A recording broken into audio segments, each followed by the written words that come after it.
2022 TET পাসদের interview আসন্ন। তাই আজকের ভিডিওতে আমি আমার পার্সোনাল এক্সপিরিয়েন্স শেয়ার করব যে আমার ইন্টারভিউর অভিজ্ঞতা কেমন। তো বন্ধুরা, আজকের ভিডিওটা দেখলে আশা করছি আপনাদের ইন্টারভিউ কেমন হয় এই সম্পর্কে যাবতীয় ডাউট ক্লিয়ার হয়ে যাবে। আমি A to Z সবটাই বলবো যে ইন্টারভিউতে কি হয়, পর্ষদের অফিসে যে ইন্টারভিউটা হয় সেখানে কি হয়। তো ভিডিওটা অবশ্যই আপনারা শেষ পর্যন্ত দেখবেন। আজকের ভিডিওটা শেষ পর্যন্ত দেখলে এখান থেকে আপনারা নিশ্চয়ই কিছু না কিছু শিখতে পারবেন এবং জানতে পারবেন।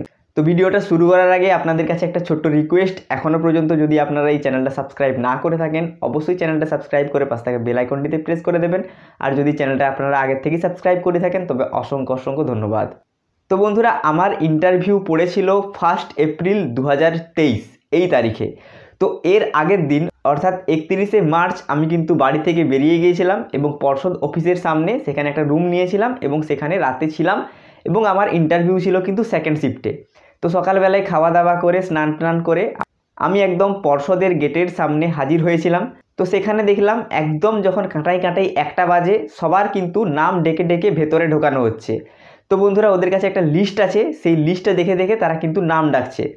তো টেবিল ওয়াইজ কিন্তু নামগুলো ডাকছে, 1 number table, 2 number table, 3 number table. তো আপনাদের ইন্টারভিউ যখন কল লেটার দেওয়া হবে সেখানে কিন্তু টেবিল নাম্বারটা উল্লেখ করা থাকবে যে আপনার ইন্টারভিউ কোন টেবিলে পড়েছে। তো প্রথমে 1 নম্বর টেবিল ডাকছিল, তো আমার 1 নম্বর টেবিলে ইন্টারভিউ ছিল। তো প্রথমেই আমি ভেতরে ঢুকে গেলাম, তারপর আস্তে আস্তে সমস্ত ক্যান্ডিডেটের ভেতরে ঢুকলো। তো ভেতরে ঢুকেই পর্ষদ অফিসের নিচে যেখানে গাড়ি টাড়ি রাখা হয় একটা গ্রাউন্ড ফ্লোর আছে। তো সেখানে দেখছি প্রচুর চেয়ার দেওয়া আছে এবং প্রত্যেকটা চেয়ার একটা করে গ্রুপে ভাগ করা আছে। এই রকম পুরো 10টা গ্রুপ আছে। তো প্রত্যেকটা গ্রুপে আর কি প্রত্যেকটা টেবিলের ক্যান্ডিডেটরা বসছে, 1 number table, 2 number table, 3 number table, 4 number table, এরকম করে 10 নম্বর টেবিল পর্যন্ত আলাদা আলাদা করে ভাগ করা আছে। তো আমি যেহেতু 1 নম্বর টেবিলে ছিলাম তাই 1 নম্বর টেবিলে যেখানে বসার জায়গা ছিল আমি যেয়ে বসলাম। তো সমস্ত ক্যান্ডিডেট চলে আসার পর সেখানে কিন্তু কিছুজন এলেন। তো প্রত্যেকটা টেবিলের জন্য একজন করে কিন্তু ইনস্ট্রাক্টর ছিল, আপনাকে সমস্ত বিষয়ে উনি কিন্তু হেল্প করবেন। তো প্রথমেই এসে উনি একটা করে ছোট ফর্ম দিয়ে দিলেন যেখানে কিন্তু অ্যাপ্লিকেশান আইডি, টেটের রোল নাম্বার, নাম, বাবার নাম, এই সমস্ত ওখানে আপনার ডিটেলসগুলো লিখতে বলা হয়েছিল, ওগুলো লিখলাম। তারপরে ওনারা হচ্ছে একটা লিস্ট আছে, সেই লিস্টটা অনুযায়ী টেবিল ওয়াইজ 5 জন বা 10 জন করে উপরে নিয়ে যাচ্ছে, 5 জন করেই মনে হয় উপরে নিয়ে যাচ্ছিল। তারপরে প্রথম 5 জনে আমার নাম ছিল, তাই আমি প্রথম 5 জনে উপরে একদম উঠে গেলাম। উপরে উঠে দেখি সেখানে কিন্তু পুরো টেবিল লাগানো আছে, টেবিল চেয়ারে ভর্তি, পুরো দোতলা একদম ভর্তি। সেখানে কিন্তু ডকুমেন্টস ভেরিফিকেশান হচ্ছে। প্রত্যেকটা টেবিলে 3 জন করে আছেন স্যার বা ম্যাডাম, এইরকম কিন্তু অনেকগুলো টেবিল আছে, প্রায় 20-25টা টেবিল আছে। তো প্রত্যেকটা টেবিলেই কিন্তু ডকুমেন্টস ভেরিফিকেশান হচ্ছে।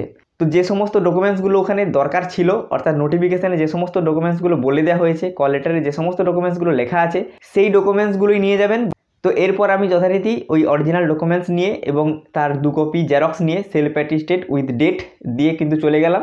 তো ওখানে 3 জন স্যার বা ম্যাডাম বসে আছেন, আমার টেবিলে 3 জন ম্যাডাম ছিলেন। তো একজন যে মাঝে বসে আছেন তিনি অরিজিনাল ডকুমেন্টসগুলো দেখছেন আর সাইডের 2 জন কিন্তু জেরক্সগুলো ঠিকঠাক গুছিয়ে নিচ্ছেন এবং দেখছেন যে সব কিছু ঠিকঠাক আছে কিনা। তো সমস্ত কিছু দেখার পর ওনারা কিছু সই করালেন ওখানে, এবং যে ছোট্ট ফর্মটা নিচে দেওয়া হয়েছিল যেখানে টেটের রোল নাম্বার, নিজের নাম, বাবার নাম, অ্যাপ্লিকেশান আইডি লিখেছিলাম, সেখানে কিন্তু একটা স্ট্যাম্প দিল ভেরিফাইড এবং সাইন করে দিলেন। বললেন যে এই যে ফর্মটা যে ভেরিফাইড বলে সাইন করে দিল এটা কিন্তু ইন্টারভিউ টেবিলে দিতে হবে। তো ইন্টারভিউ টেবিলে কিন্তু কোনো অরিজিনাল ডকুমেন্টস নিয়ে যাওয়া যাবে না, ওখানে কিন্তু ওই ভেরিফাইড স্লিপটা নিয়ে গেলেই হবে। তো এরপর আমি চলে গেলাম সোজা 3 তলাতে। 3 তলাতে ওখানে গিয়ে লাইন দিতে হচ্ছিল। আমার আগেও কিছু ক্যান্ডিডেট ছিল, তাদের এখনও ইন্টারভিউ শেষ হয়নি। তো সেখানে গিয়ে আমি লাইন দিলাম, সেখানে কিছু বসার জায়গা ছিল, তো বসার জায়গা পুরো ফিল আপ হয়ে গেছিলো, সেজন্য সিঁড়িতে বসেছিলাম বা দাঁড়াতেও পারেন আপনি। তো সেখানে বলা হলো যদি আপনি ফ্রেশ হতে চান, বাথরুম যেতে চান বা মুখ ধুতে চান তাহলে ওখানে বাথরুমের ব্যবস্থা আছে। তো সবাই কিন্তু ওখানে গিয়ে ফ্রেশ হয়ে নেবেন, ঠিক আছে। তো আমিও গেলাম ওখানে বাথরুমে গিয়ে ফ্রেশ হয়ে নিলাম।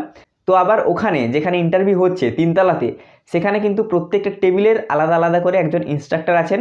তিনি বলবেন যে 1 নম্বর টেবিলের কে আছেন ভেরিফাইড কাগজটা আমাকে দিন, বা 2 নম্বর টেবিলের কে আছেন ভেরিফাইড কাগজটা আমাকে দিন। তো ওখানে গিয়ে আপনারা কিন্তু ওই ভেরিফাইড কাগজটা ওখানে জমা দিয়ে দেবেন। এরপর আপনার যখন সিরিয়াল ওয়াইজ নাম আসবে ওখানে কিন্তু ওনারা আপনাকে নাম ধরে ডাকবেন এবং আপনাকে একদম সঙ্গে নিয়ে ইন্টারভিউ রুম পর্যন্ত নিয়ে যাবেন এবং ওখানে গিয়ে আপনাকে ছেড়ে দেবে। আর ওই ভেরিফাইড স্লিপটা আপনার হাতে ধরিয়ে দেবেন, ওটা গিয়ে আপনাকে কিন্তু ওই ইন্টারভিউর বোর্ডের সদস্যদের দিতে হবে। তো ওখানে আপনারা ইন্টারভিউয়ার যারা আছেন তাদেরকে ওই স্লিপটা দিলেন। স্লিপটা দেওয়ার পর আমাকে আমার নাম জিজ্ঞেস করলো এবং ওখানে কিন্তু একটা সাইন করতে বললো অ্যাটেন্ডেন্স শিটে। তো ওখানে আমি সাইন করলাম, তারপরে আমার ইন্টারভিউ শুরু হলো, ডেমো হলো, তারপরে কিন্তু আমাকে বললেন ঠিক আছে আপনি আসতে পারেন। তারপর আমি চলে আসলাম নিচে। তো আমাকে ইন্টারভিউতে কী প্রশ্ন করা হয়েছিল, সেগুলোতে আমি কী উত্তর দিয়েছিলাম এবং আমি কি ডেমো দিয়েছিলাম, এই সমস্ত ব্যাপারগুলো আমি কিন্তু পরের ভিডিওতে জানাবো। তো জানতে হলে অবশ্যই চ্যানেলটা সাবস্ক্রাইব করে পাশে থাকা বেল আইকনটিতে প্রেস করে দেবেন। আমি ডকুমেন্টস ভেরিফিকেশনের পর অরিজিনাল ডকুমেন্টসগুলো ভালো করে গুছিয়ে নিয়েছিলাম। তারপরে কিন্তু ব্যাগে রেখে দিয়েছিলাম, ফোনটা সুইচ অফ করে ব্যাগে রেখে দিয়েছিলাম। তো ওখানে একটা সিকিউরিটি গার্ড আছেন, ওখানেই সবাই কিন্তু ব্যাগ ট্যাগ রাখছে। তো ওখানে কোনো চাপের ব্যাপার নেই, ওখানে আপনারা ব্যাগ রাখতে পারেন। ওই ইন্টারভিউর 3তলাতেই ওখানে কিন্তু রাখার ব্যবস্থা আছে, ওখানে রাখবেন। তো ওখানে ব্যাগ রাখার পর আপনারা কিন্তু ইন্টারভিউ দিতে যাবেন। ইন্টারভিউ দিয়ে এসে ব্যাগ নিয়ে সোজা নিচে নেমে একদম বাড়ি চলে আসবেন। তো এটাই হচ্ছে ইন্টারভিউর প্রসেস। প্রথমে ডকুমেন্টস ভেরিফিকেশন, তারপরে ইন্টারভিউ। আর ইন্টারভিউর যে সময় দেওয়া আছে তার থেকে আধ ঘন্টা আগে আপনারা কিন্তু ওখানে উপস্থিত হওয়ার চেষ্টা করবেন, ঠিক আছে? তো ইন্টারভিউতে এত ভয়ের কোনো কারণ নেই। সমস্ত ব্যক্তির ব্যবহার, সমস্ত যারা স্যাররা আছেন সমস্ত স্যারেদের ব্যবহার খুবই ভালো, ভয়ের কোনোই কারণ নেই। ইন্টারভিউ হলো, ডকুমেন্টস ভেরিফিকেশন হলো, তারপরে কিন্তু আমি সোজা নেমে বাস ধরে স্টেশন থেকে বাড়ি চলে এলাম সেদিনই। তো আমি পর্ষদের অফিসে প্রবেশ করেছিলাম দুপুর 1টার সময়। আমার ইন্টারভিউ শেষ হয়ে গেছে 3:30 নাগাদ। আমি কিন্তু 5 নম্বর ক্যান্ডিডেট ছিলাম সেকেন্ড হাফের, অর্থাৎ ইন্টারভিউ 1টা থেকে কিন্তু শুরু হয়েছিল। তো ইন্টারভিউ শেষ হতে হতে যাদের শেষের দিকে নাম আছে তাদের কিন্তু 6টা-7টা বেজে যাচ্ছে। তো ওখানে কিন্তু আপনারা ভাবছেন যে থাকার কোনো প্রবলেম বা খাওয়ার কোনো প্রবলেম, এরকম কোনো প্রবলেম নেই। অনেক খাবার দোকান আছে, থাকারেরও অনেক ব্যবস্থা আছে, ওখানে রুম ভাড়া পাওয়া যাচ্ছে। ওখানে যারা রুম ভাড়া দিতে চাই তারাই আপনার সাথে কন্ট্যাক্ট করে নেবে, ওখানে কোনো প্রবলেমই নেই। তো বন্ধুরা, আশা করছি এই ভিডিওটা দেখার পর আপনাদের কিছু না কিছু সাহায্য হয়েছে। এরপরেও যদি আপনাদের মনে কোনো প্রশ্ন থাকে অবশ্যই কমেন্ট বক্সে লিখে জানাবেন, এবং আপনাদের গুরুত্বপূর্ণ বক্তব্য কী এটাও কিন্তু কমেন্ট বক্সে লিখে জানাবেন। তো বন্ধুরা, ভিডিওটি শেষ পর্যন্ত দেখার জন্য অসংখ্য ধন্যবাদ। তো আবার দেখা হচ্ছে পরে অন্য কোনো ভিডিওতে।